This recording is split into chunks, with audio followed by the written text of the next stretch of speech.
Баршаңызға сәлем, сіздермен бірге Дамира. Бүгін үй жағдайында 3 ингредиенттен тұратын мармелад дайындайтын боламыз. Видеоны міндетті түрде соңына дейін қараңыздар. Және де менің каналыма тіркеліп кетуді ұмытпаңыздар. Құрамында ешқандай зиянды нәрселер жоқ, тек қана табиғи өнімдерден жасалатын мармелад. Ең алдымен бізге керегі осындай бір пачка агар-агар. Бұл табиғи өнім, ешқандай да зиянды заттар жоқ. Осындай ыдысымызға салып 45 грамм комнатный температурада тұрған суымызды құямыз да араластырып отымызды жағамыз. Баяу отта, орташа отта әбден араластыра отырып, қоюланғанға дейін араластырып отырамыз.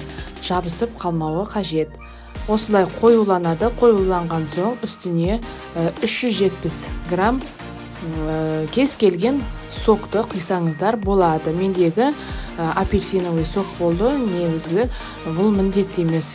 Шиеден жасалған, шабдалыдан жасалған соктарда бола береді. Менікі апельсиннен жасалған болғандықтан кішкене қышқылдау болып қалды. Сіздер басқа сокты алсаңыздар болады. Бір келкі араластыра отырып қайнатамыз. Міндетті түрде араластырып отырыңыздар. 2-3 минут қайнатамыз.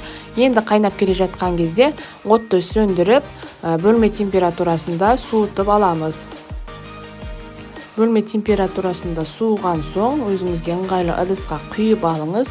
Сосын мен осындай кекстің формасында құйдым. Кез келген формаға құя беруге болады. 10 минутқа холодильникке қойып қойыңыздар.